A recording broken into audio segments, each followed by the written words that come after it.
La qualité des photos, je ne pensais pas que cette question allait revenir encore. Vous êtes tous beaux dans vos photos là.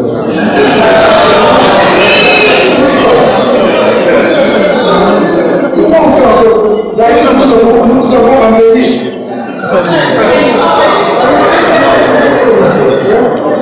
Écoutez, les élections sont très frileuses de l'insécurité. Elles sont très frileuses. Si aujourd'hui moi j'ai ma carte d'électeur et qu'on me dit qu'il y a des coups de feu quelque part, je ne vais pas m'y rendre. Et du coup, quand les gens ne se rendent pas au lieu du vote, eh bien, les élections sont hypothéquées. C'est ça. La CENI n'est pas complaisante. C'est pour ça que nous les votons. C'est pour ça que nous sanctionnons, nous enquêtons. Donc, on ne peut pas, ça serait complètement naïf de penser que la CENI allait gérer un processus complètement smooth, donc sans problème, et avec des agents honnêtes, tous pris à l'église. Non, c'est pas réaliste. C'est pas réaliste. Hein? Ça ne peut pas se faire. Même ceux qui prient à l'église, ce n'est pas évident qu'ils vont bien se comporter. Donc, le problème, ce n'est pas qu'un agent a tenté de faire ceci. Je vous confie des cartes d'électeurs pour faire votre travail. Et vous mettez quelques-unes dans votre poche. C'est un acte malhonnête qu'il faut sanctionner quand on va découvrir cela. Mais c'est ça les humains quand on travaille avec les humains. Mais c'est pour ça que ces cartes-là, une fois sorties de la CENI, n'auront aucune valeur. Ça sera un document, il peut falsifier tout ce qu'il veut, mais ça ne sera pas dans notre base de données. C'est ça le problème. L'intégrité du processus, c'est cela. Ce n'est pas le fait que quelqu'un prenne un kit, l'amène à la maison. Ça va devenir un jouet pour ses enfants. Parce que ça ne va pas être intégré, ça va pas, c'est complètement parti.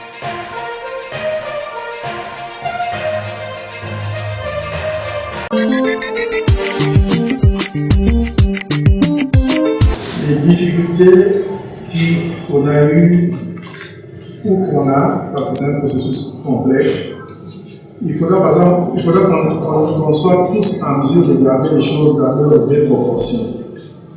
Je vais l'expliquer. Nous avons commandé et reçu près de 30 000 kits d'enrôlement. De temps en temps, il y a des gens qui essayent d'acquérir ces kits de façon abusive. Mais vous verrez qu'au total, il s'agit de 1, 2 ou 3 kits. Parfois, nous oublions que sur 30 000, le problème ne se pose que pour 3, 4, 5 kits. Gardons les choses dans leur proportion, vous comprendrez qu'avec l'immensité de notre pays, la logistique qui est vraiment un grand défi, en fait, la CENI est en train de faire un travail qui mérite d'être vraiment apprécié à sa vraie valeur. Mais nous apprécions l'intérêt porté à ces questions, mais essayons vraiment de garder les choses dans leur vraie proportion. Alors, si vous observez le processus depuis qu'il a commencé le 24 décembre, vous allez vous rendre compte que certains des défis que nous avions avant n'en sont plus. Parce que aujourd'hui, on ne parle plus tellement de rupture d'énergie. C'est parce que nous avons, en tant que commission, nous avons innové. Aujourd'hui, nous utilisons l'énergie solaire dans tous les points du pays, dans les zones rurales. C'est l'énergie solaire que nous utilisons. Donc, vous ne verrez plus, j'ai vu des vidéos où on montre les gens assis de façon oisive parce qu'ils ne peuvent pas s'envoler, parce qu'il n'y a pas de courant, il n'y a pas de carburant et tout ça. Nous avons évolué. Et ça signifie quoi? C'est bien pour ce processus, mais c'est davantage bien pour le futur de la gestion électorale dans le pays et même de la gestion d'autres choses, c'est-à-dire de l'énergie électrique et plutôt l'énergie solaire que nous avons a fait ses preuves. Ça sera la même chose pour les scrutins. Donc c'est aussi des choses à retenir. On ne va pas relever, on ne va pas relever que ce qui constitue des difficultés, mais en fait, toutes ces difficultés sont en train d'être très bien résolues. Nous n'avons pas assez parlé de notre méthode de travail en ce qui concerne ce qu'on appelle le dédoublonnage. Je pense que durant ma présentation, je vais en parler. Parce qu'il y a des choses, parfois, qui ne sont pas bien comprises. Peut-être c'est aussi de notre faute parce que nous sommes en train de courir vers un objectif important et parfois nous n'avons pas le temps de l'expliquer. Nous allons l'expliquer. On le fait évidemment par le droit de l'élevabilité.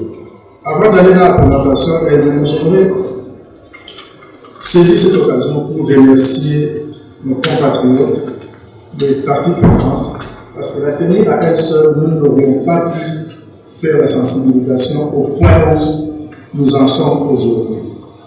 Les parties prenantes, chacun à son niveau, avec un petit tweet, avec beaucoup de compréhension. Il y a des gens qui comprennent vraiment que la CENI est en train de battre un travail dans un contexte assez difficile. Il y a eu beaucoup de gens, la majorité des gens ont été compréhensifs, ils ont fait la file, il y a eu la pluie, il y a eu le soleil, les gens ont été patients, ils continuent à l'être. Nous ne pouvons qu'apprécier cela.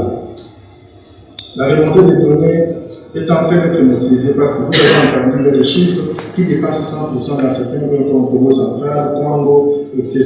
C'est parce que le travail est en train d'être maîtrisé au fil des jours.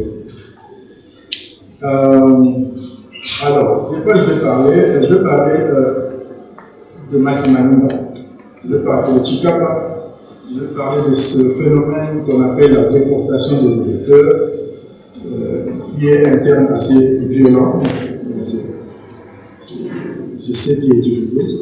Nous utilisons plutôt le terme nomadisme électoral.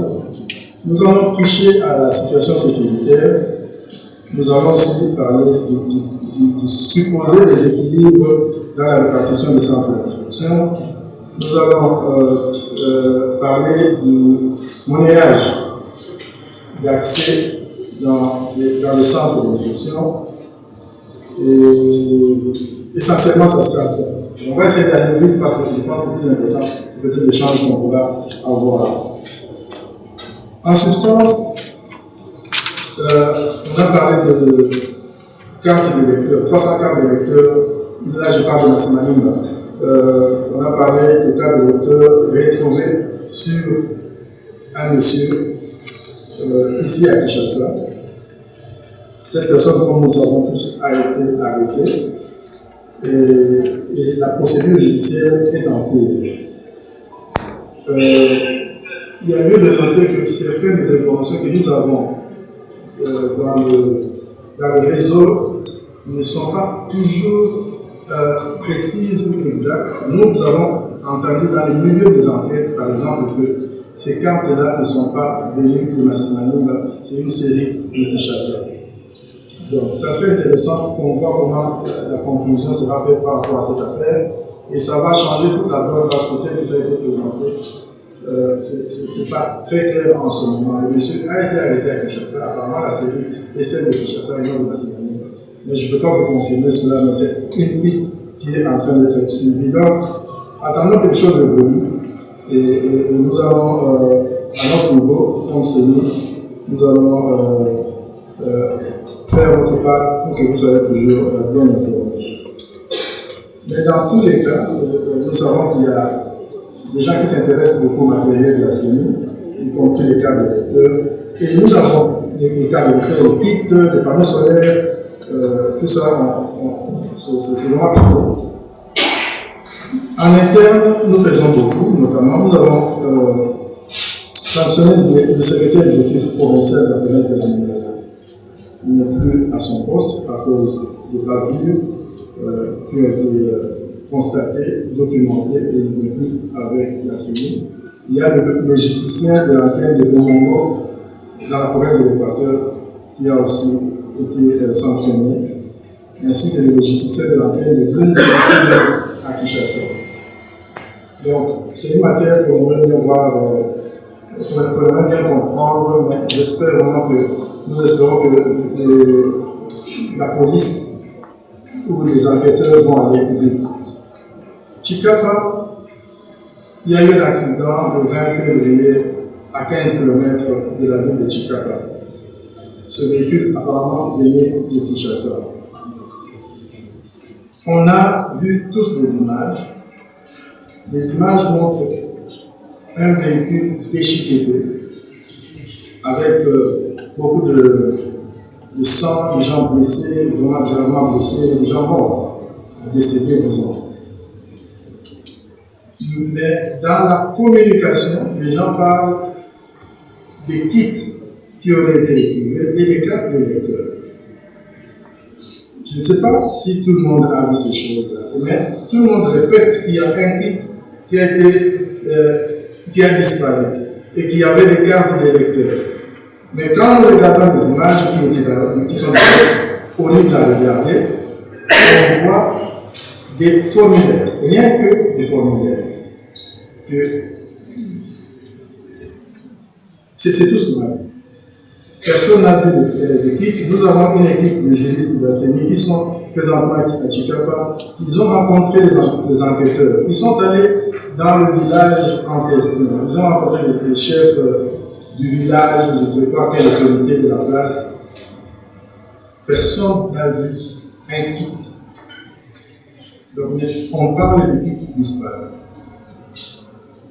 Il faudra qu'on fasse très attention à la façon dont les choses sont communiquées.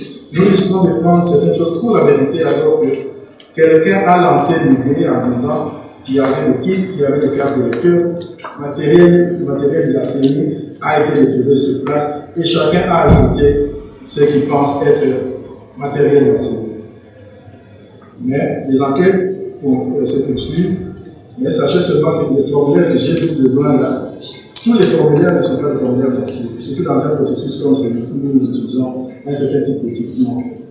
Si nous avions voulu, si c'est on dit que c'est le formulaire 01, je n'ai pas vraiment de prix, on le saura avec le temps. Mais si c'est le formulaire 01, nous devons savoir que ce n'est pas un formulaire sensible. Il n'est pas numéroté. C'est un formulaire, si nous voulions, nous pouvions le rendre disponible en le téléchargeant ou bien en l'obtenant à travers son téléphone. Mais nous n'avons pas fait cela parce que la machine d'enrôlement est extrêmement sensible. Il suffit de plier un peu ce formulaire-là, ça ne peut pas être scanné. C'est pour ça que nous n'avons pas voulu mettre ça à la disposition des gens. Mais évidemment, il y a quelqu'un qui s'est arrangé pour avoir les formulaires de la CENI. On doit faire la lumière sur cette question. Mais je suis seulement en train de relativiser les choses pour dire que ce qui a été vu, ce n'est pas un matériel sensible.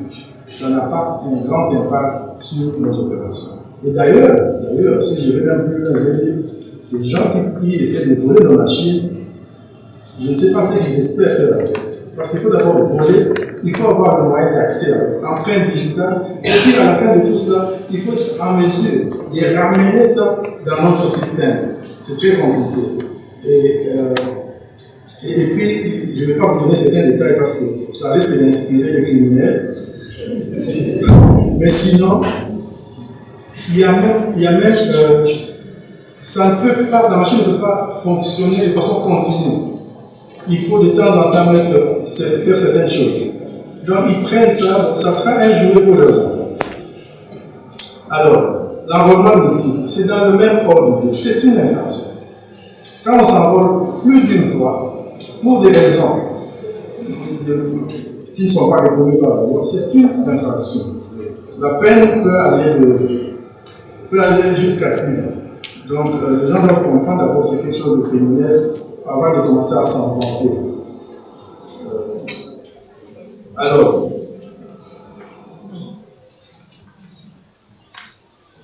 vous avez appris qu'il y a des agents de la CENI qui ont été arrêtés parce qu'ils ont permis à quelqu'un de se faire enrôler au moyen d'une photo et plusieurs fois. Ces travailleurs ont été arrêtés parce que la CENI a facilement pu remonter jusqu'à la source.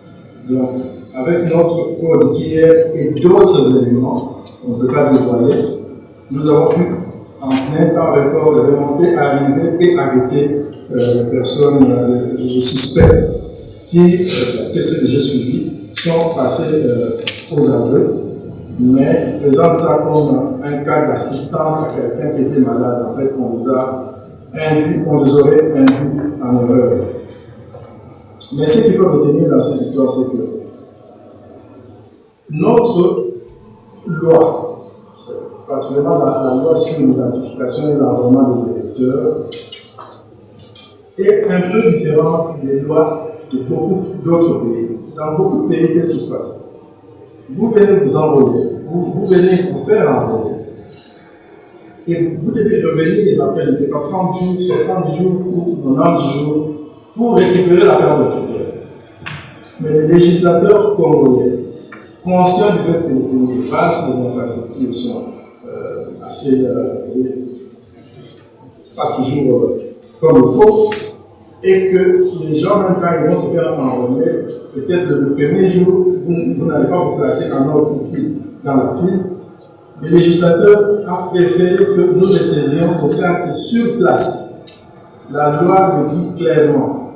Vous venez, vous présentez votre identité, vous faites toutes ces formalités-là et on vous livre votre carte. Il y a des avantages à cela, mais il y a aussi des inconvénients. De même, ceux qui donnent la carte ultérieurement, il y a aussi des désavantages. On a vu dans des pays où, le jour du scrutin, vous avez des milliers, si pas des millions de cartes d'électeurs, difficiles à gérer, difficiles à retirer. En RDC, on donne la carte sur place. Et quelle est la conséquence? La conséquence est que, comme nos machines, nos kits ne sont pas reliés comme dans un distributeur, hein, si vous prenez l'argent je ne sais pas, sur le boulevard ici, et puis vous allez encore chercher à prendre l'argent à limiter, la machine de limiter saura que vous avez déjà retiré l'argent sur le boulevard. Mais nos kits ne sont pas reliés. Parce que si ça pouvait être relié, ça serait extrêmement coûteux. Alors, les gens se sont permis d'aller se faire enrôler plusieurs fois, mais ça ne va pas les aider en réalité. Pourquoi? Le moment venu, quand nous avons fait le dédoublonnage, ils seront repérés. Et nous allons éliminer toutes les cartes, peut-être sauf la dernière, mais en cas de fraude, on élimine même la dernière, et cette personne sera radiée de nos listes. C'est comme ça que ça marche. Donc, vraiment, les gens qui pensent que bon, il faut que j'ai deux cartes, parce que si je perds une, je ne la passe sur l'autre, c'est un mauvais calcul. C'est un mauvais calcul parce que dès qu'on repère ça, on repère de plusieurs façons. Il y a des données alphanumériques, il y a des données biométriques. Nous verrons que cette personne s'est fait envoyer 2 fois, 3 fois, 4 fois. Et même dans le cas de la personne qui a fait utiliser une photo passeport, notre système, quand on fait on cherche à savoir, à retrouver les doublons, nous indique que ce n'était pas une photo, ce n'était pas quelqu'un qui est venu en direct live. Ça nous montre clairement que c'est une photo d'une photo. Donc c'est parmi les premières informations que nous avons. Et nous pouvons déjà détecter cela. Donc, le cas qui a beaucoup intéressé les gens, c'est, à part le fait que ça soit spectaculaire, que quelqu'un à distance puisse se faire enrôler, ça n'a aucune valeur en termes de compromettre l'intégrité du processus d'enrôlement parce qu'il y a des mécanismes pour corriger cela. Parce que les législateurs, sachant que les gens doivent avoir la carte sur place, nous sommes conscients qu'il peut y avoir des cas comme cela. Mais c'est pour ça que nous avons un logiciel pour détecter les doublons et dans certains cas, les déférer devant la justice. Donc, soyez rassurés, chaque fois qu'on vous montrera dans les réseaux sociaux des cartes multiples, bien sûr, ce n'est pas impossible que quelqu'un qui a été à Lemba se retrouve à Barondo pour faire le même exercice 2 fois, mais il se croit malin, mais il sera rattrapé. C'est comme ça. Alors,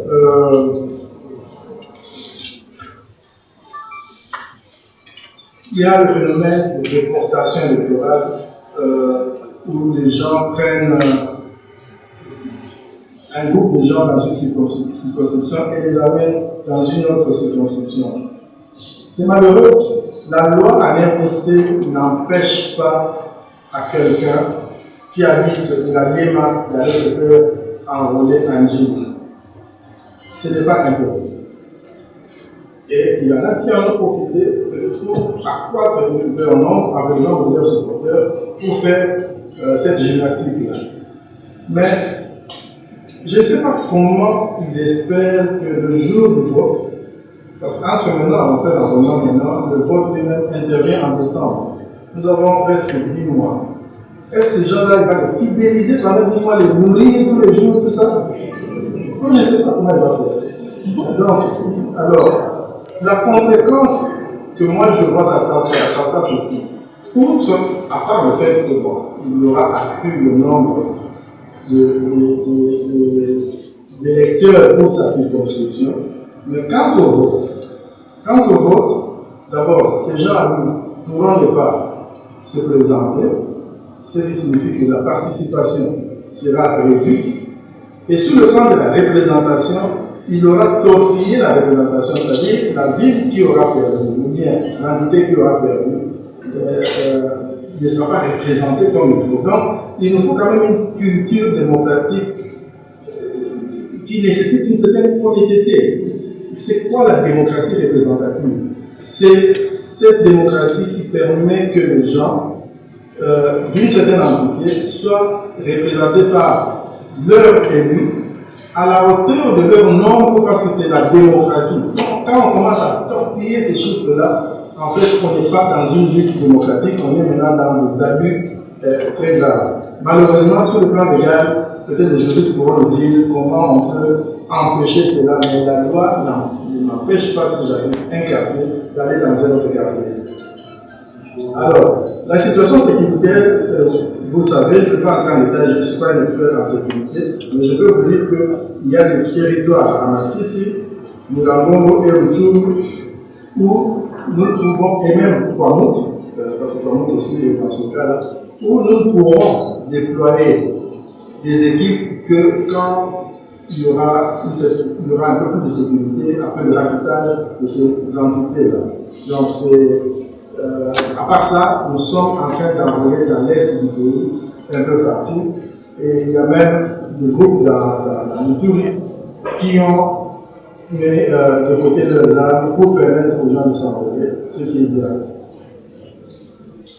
Mais, donc, comme je disais, à part Massissi, Mugangongo et Rutshuru, ailleurs, les gens s'inscrivent, notamment Goma, Walikale, le Béro, Bénéville et Béni-Territoire, ainsi que Butembo, plus le camp de personnes déplacées. Là aussi, nous rentrons dans ce camp, dans ce camp de déplacés internes pour enrôler les gens.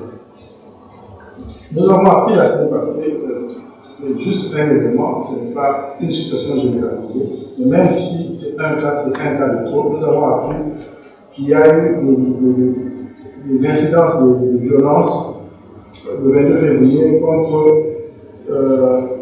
certaines personnes de la communauté banyamulenge qui voulaient se faire inscrire au groupement Karongo Nyangezi.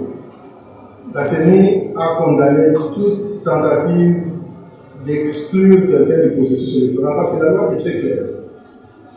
Il faut que la CENI elle-même reçoive les documents de la personne et juge si cette personne peut être inscrite. Et si quelqu'un passe entre les mains de la CENI, nous affichons pendant 7 jours la liste des gens qui sont fait inscrire, on peut agir à ce niveau-là. Et à la fin de ce processus, nous allons aussi afficher des listes pour donner le temps aux Congolais d'aller faire des réclamations au cas où il y aurait des gens sur la liste qui ne devaient pas y figurer. Donc, nous ne voulons pas que la population prenne les choses dans ses mains parce que ça peut amener à des dérives. Donc, suivons ce que la loi nous dit. Alors, qu'est-ce qu'on peut dire? Bon, ça va bien. Je vois que vous aimez trop l'argent. Non, mais je vais revenir à ça. Très bientôt d'ailleurs. Je vais évoquer le cas de la cartographie où on entend beaucoup de temps, les gens se plaignent que certaines provinces sont sous-représentées, d'autres sont moins représentées en termes de centres d'inscription. On peut comprendre ça. On peut comprendre que d'emblée, quand vous regardez le nom, vous allez me dire que telle province à 1000, telle autre à 500, on peut facilement penser à un cas d'appui. Mais les critères sont très complexes. Imaginez, si nous n'avions que comme critère le poids démographique, ça serait très très facile. Très facile parce que ça serait unilinéaire. Mais ici, nous avons plusieurs critères. Il y en a au moins 8. Il y a le poids démographique, il y a l'étendue de la province, il y a la présence de groupes armés, il y a l'existence des conflits intercommunautaires. C'est des critères. Si un village, dans un village et le village voisin ne s'entendent pas, vous prenez le centre d'inscription, vous mettez dans le village A, les gens du village B ne vont pas y aller. Donc il faut 2 centres d'inscription. Et ça peut, du coup, ça peut affecter les critères de démographie. Donc c'est vraiment très complexe, contrairement à ce que nous pouvons penser. Il y a un autre critère, le nombre de groupements par province. Selon la structure de la province, il y a des provinces qui ont beaucoup de groupements et d'autres qui en ont moins. Tout ça, c'est des facteurs dont il faut tenir compte. Les obstacles naturels. S'il faut contourner une montagne, on peut arriver à passer le centre d'inscription. La capacité d'accueil des infrastructures. D'abord, l'existence des infrastructures et la capacité d'accueil, les voies d'accès au centre d'inscription.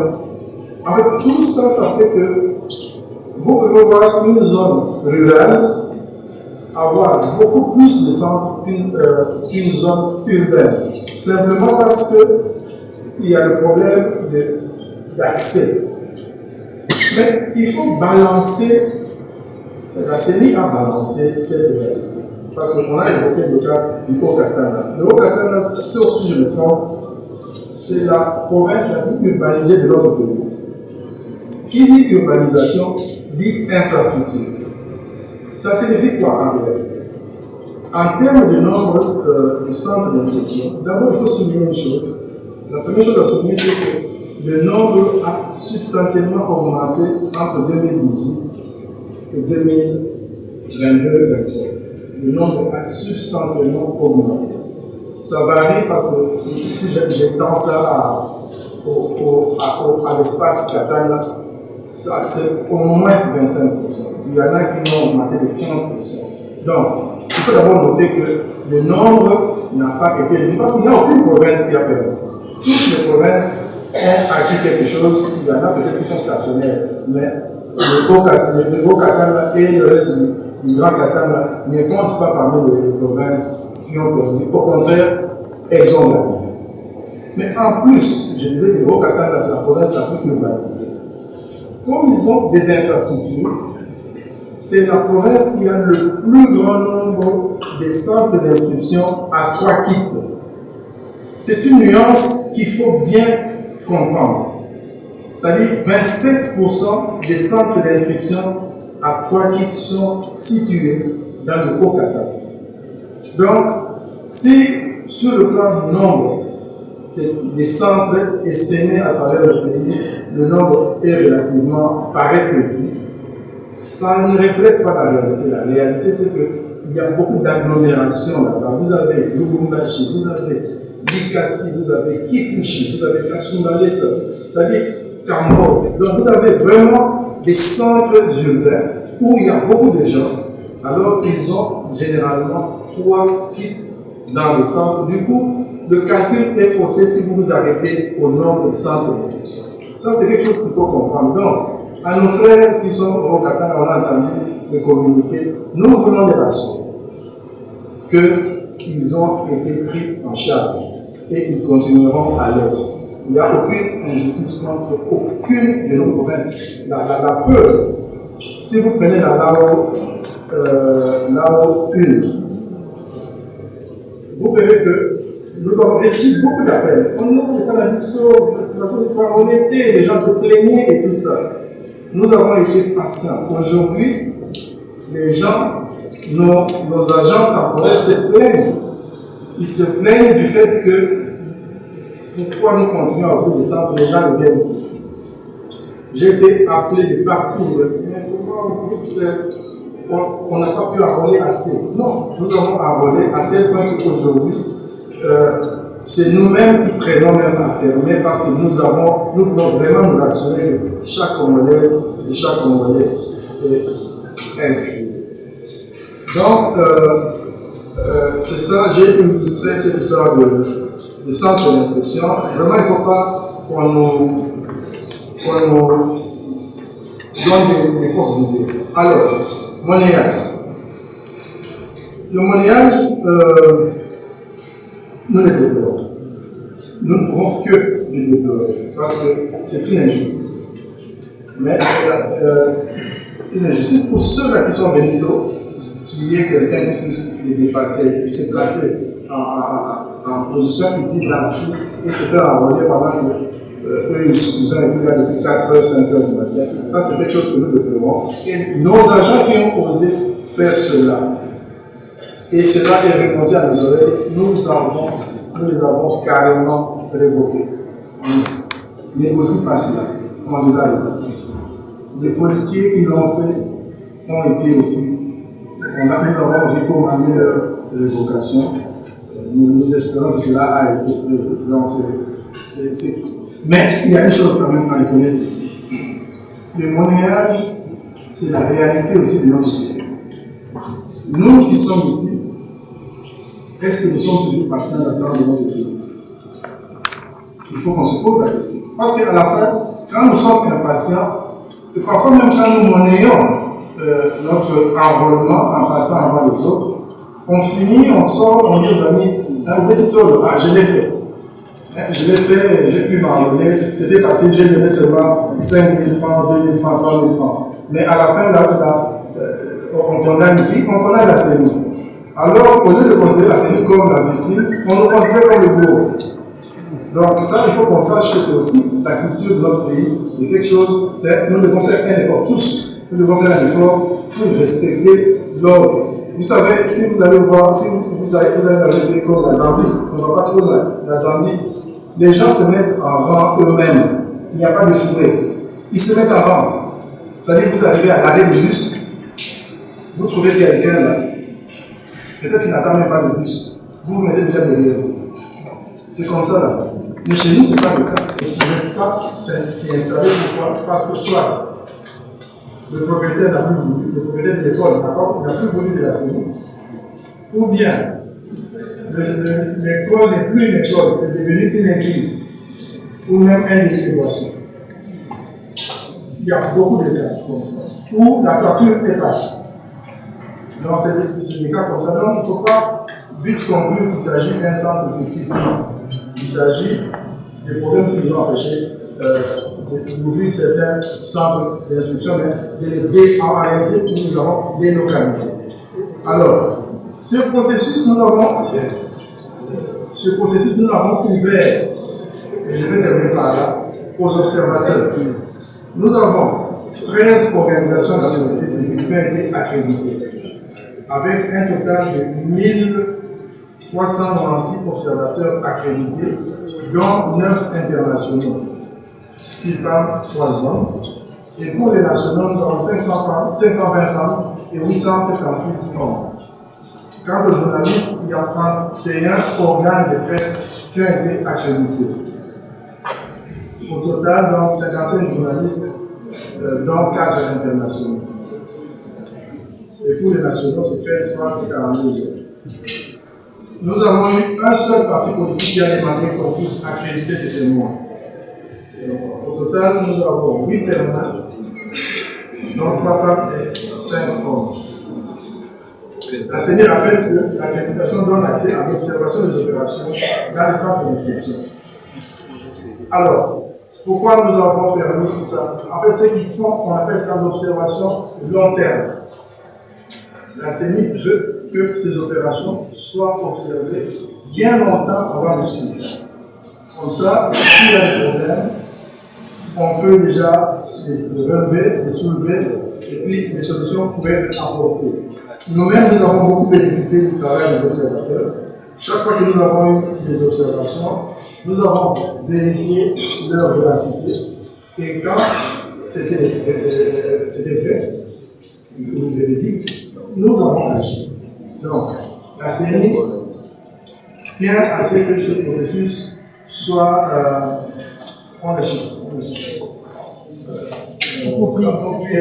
approprié par les compatriotes. Et nous vous encourageons à continuer à nous faire part de ce qui se passe pour que nous puissions travailler et répondre à vos attentes. Je vous remercie. Le président Nanga a fait une déclaration par rapport à des accords. Bon, je pense que la question doit être posée au président Nanga. Concernant les monnayages, on n'a pas trouvé le cadre dans madame n'a pas trouvé le cadre dans la vie. Je l'ai vu ici. On a parlé de ça, personne n'a vu ça. C'est des allégations, rien n'est trouvé ici. Alors, oui, vous dites que ça peut entacher.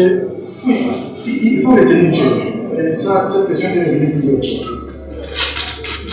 L'organisation des élections, comme la gestion de toute autre chose, c'est un travail des humains.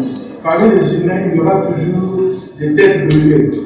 Il y aura toujours des gens qui vont chercher à tirer un avantage personnel. Le problème se pose si la CENI était complaisante. La CENI n'est pas complaisante.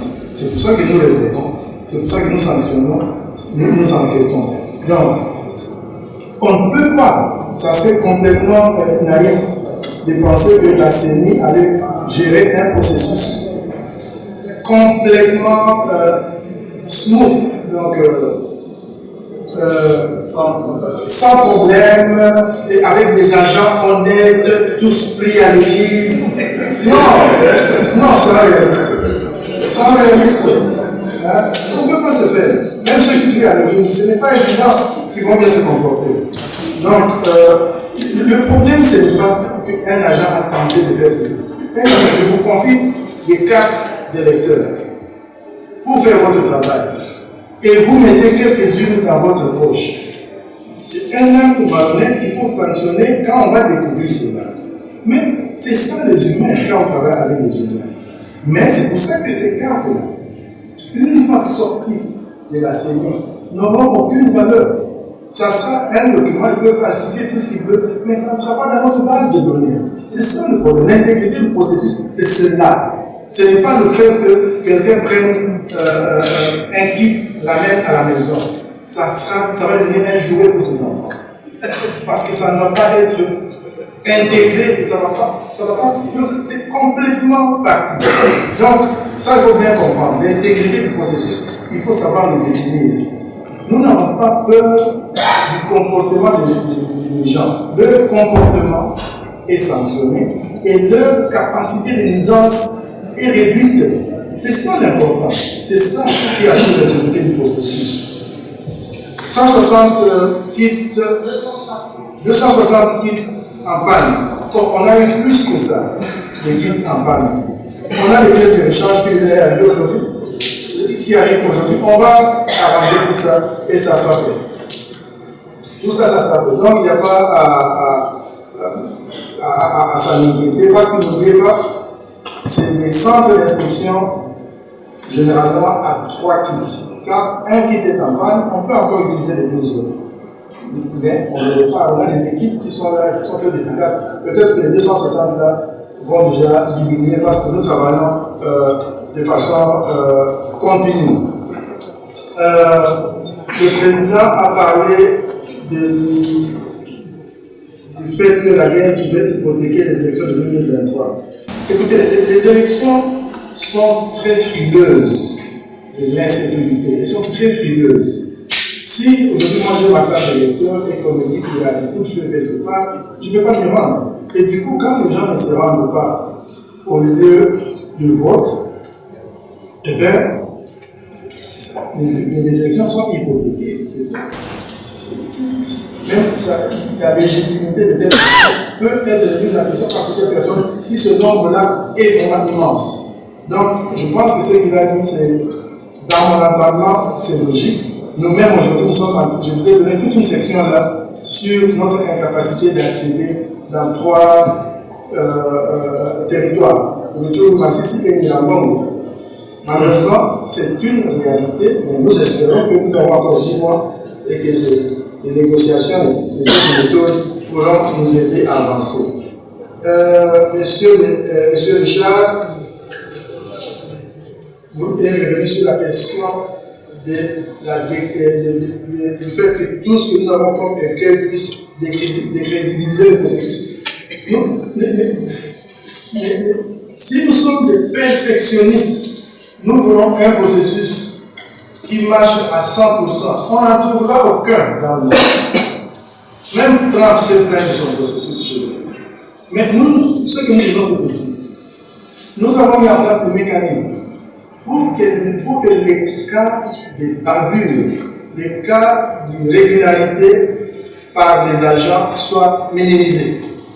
Je vous répète que jusque-là, quand on parle des kits qui peuvent être disparus, qui peuvent avoir été volés ou emportés, nous parlons de kits et nous parlons au conditionnel. Et nous en avons 30 000. Gardez toute chose dans sa proportion. N'exagérons rien. Ne tombons pas dans le piège des gens qui ont un langage exagéré. C'est une œuvre qui peut subir ce genre de comportement, mais nous avons des mécanismes pour que ces gens ne puissent pas impacter sur l'intégrité du processus électoral. Si vous ne comprenez pas ça, vous allez commencer à faire ceci. Et malheureusement, c'est ça souvent que les gens font. C'est-à-dire, ils ont la liste des problèmes. Quels sont les problèmes que la CENI est en train, auxquels la CENI est en train de faire face? Ah, nous avons été là, nous avons trouvé qu'ils ont 10 problèmes. Oh, et bien les boss. Mais ils ne vont pas vous demander combien de personnes se sont fait inscrire. On nous a posé des questions ici, personne ne nous a demandé, nous a posé des questions par rapport à apprécier les 25 millions qui sont un minimum. Nous avons déjà 25 millions. Nous avons des entités entières avec 100% d'envoi. Évidemment, nous avons fait le dédoublage. Ce chiffre pourra légèrement diminuer, mais tout compte fait, sachez apprécier ce qui est essentiel. Dès l'instant où vous n'appréciez pas ce qui est essentiel, vous allez avoir le sentiment d'avoir échoué. Moi, je n'ai pas ce sentiment-là. Moi, je suis content que nous avons, en début des difficultés, nous avons commencé avec 28 mois de retard. La CENI n'a jamais eu un moment de répit. Nous nous battons. Et si je demande dans cette salle ici qui n'a pas sa carte d'électeur, je ne sais pas si les mains vont se lever. Personne ne peut dire qu'il n'a pas sa carte d'électeur. Et c'est ça la réalisation que nous avons faite. C'est ça qu'il faut apprécier. Il ne faut pas apprécier, il ne faut pas valoriser, n'accorder pas trop d'importance à ce qu'un bandit a fait. Quelqu'un qui envoie, qui soudoie les gens pour obtenir plusieurs cartes, pour discréditer votre processus. Vous lui accordez l'importance qu'il ne mérite pas. Ne faites pas ça.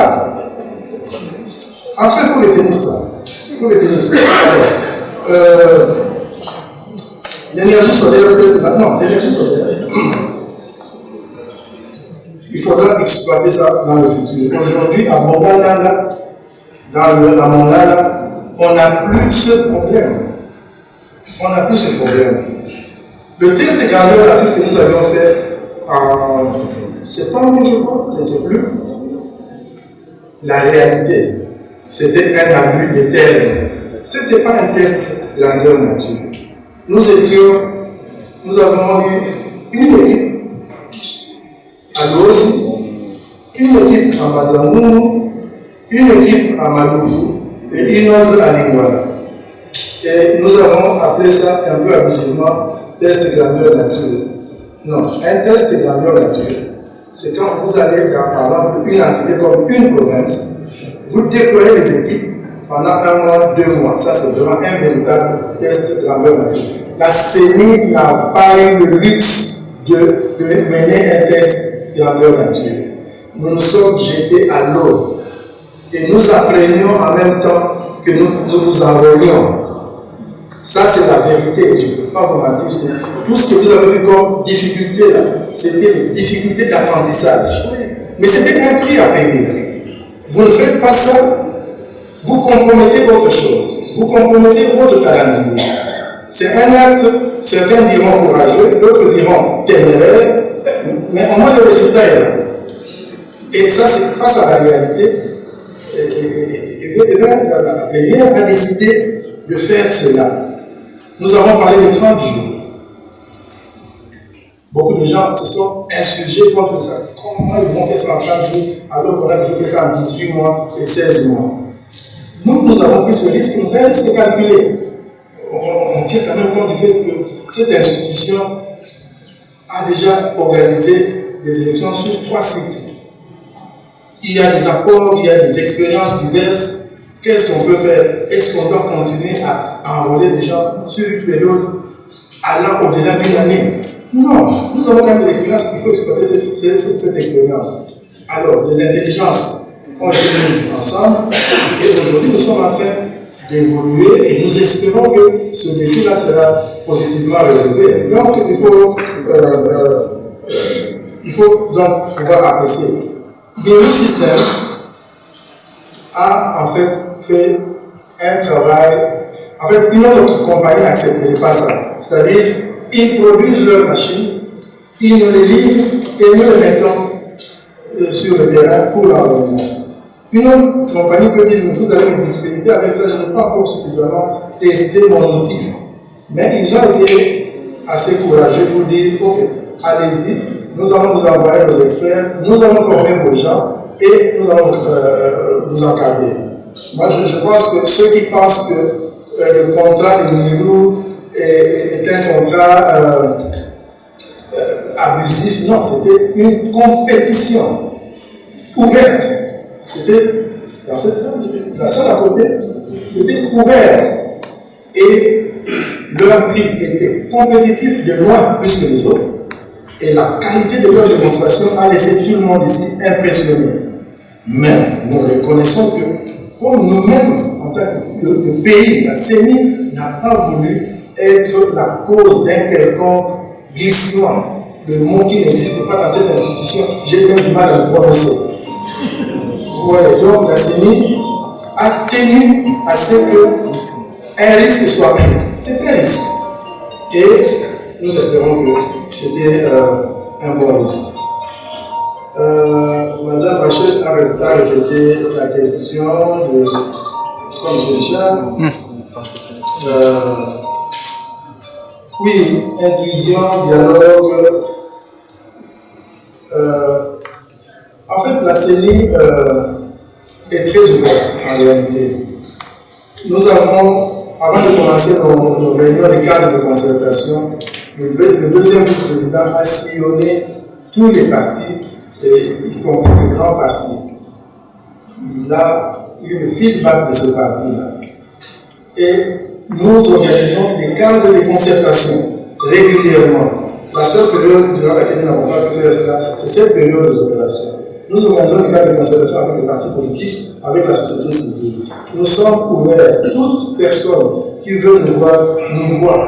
Et si nous avons besoin de voir quelqu'un, nous le voyons aussi. Donc on ne peut pas dire que la CENI ne favorise pas l'inclusion. D'ailleurs, le communiqué que nous avons fait hier, nous parlions même de l'inclusion. Mais on est ouvert, il faut venir. On est ouvert. Mais donc on n'est pas. Bon, ça sera difficile à quelqu'un de nous accuser d'avoir refusé de recevoir quelqu'un qui a manifesté l'intention de nous voir. Il y en a qui ne voient pas, mais qui nous écrivent. Nous répondons, et voilà. En fait, je ne pense pas que la CENI peut être accusée. Pourquoi? La CENI peut organiser, et organise d'ailleurs, des réunions à caractère technique avec les parties prenantes. Mais quand il faut un dialogue ou bien une discussion de nature politique, du coup, la CENI n'est plus l'autorité compétente. Du coup, ça devient le Parlement, ça devient, je ne sais pas, les leaders des partis politiques Voilà, ça rentre dans leur domaine. Donc, dans notre domaine à nous, nous sommes ouverts. Quand nous avons voulu lancer cet exercice d'enrôlement, dans cette même salle, nous avons reçu les députés par aire opérationnelle. 1, 2, 3. Ils sont venus presque tous. Nous avons discuté, ils ont relevé leurs problèmes, ils ont fait des propositions et nous en avons tenu compte. Nous sommes ouverts. Alors, donc il n'y a pas d'inquiétude vraiment par rapport à ça. La sécurité à l'Est, comment? Oui, nous n'avons pas de délai. Écoutez, nous ne voulons pas nous arrêter à la première difficulté. Une guerre aussi, comment ça commence, on ne sait pas comment ça prend fin. L'essentiel pour nous, c'est d'envoler le plus de Congolais possible. Et dans l'Est, nous prendrons autant de temps qu'il faut pour pouvoir enrôler ces personnes. Mais si, pour une raison ou une autre, il y a des zones que nous ne pouvons pas pénétrer, même jusqu'à une date avancée, là nous allons nous en remettre aux politiciens pour nous guider. Parce qu'il y a des décisions que la CENI ne peut pas prendre seule. Nous pouvons demander qu'il y ait une réunion, comment on dit, interinstitutionnelle, ou bien je ne sais quoi, quelle forme ça peut prendre, mais pour nous, l'essentiel c'est d'avancer, sauf dans des zones où nous sommes incapables de faire. À quoi montre, nous ne sommes pas encore là. Parce qu'il y a une instabilité là. Donc, nous faisons ce que nous pouvons faire, sinon on risque d'aller se casser la tête, se casser les dents. Alors, si on perd sa carte, est-ce qu'on peut avoir un duplicata? Pendant l'enrôlement, à ce que je sache, oui, pendant la période de contentieux électoral, on peut se faire une carte. Au-delà de cette période-là, c'est alors qu'on peut obtenir un duplicata. Mais sachez que cette notion-là, cette situation n'est pas encore très bien définie parce que cette fois-ci, après l'enrôlement des électeurs, la CENI est supposée donner cet équipement à l'ONIP. Donc il faudra vous en remettre à l'ONIP qui pourra peut-être délivrer les duplicata. Donc la loi reconnaît encore la CENI comme l'autorité au niveau des antennes. Mais pour le moment, nous sommes encore dans la phase de l'instruction. Donc ça peut se faire au-delà de l'instruction, vous devez faire la phase au niveau des antennes. C'est ça.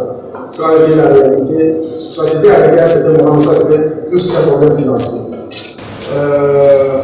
La qualité des photos, je ne pensais pas que cette question allait revenir encore. Vous êtes tous bons dans vos photos maintenant. N'est-ce pas? Comment on peut encore? D'ailleurs, nous avons amené.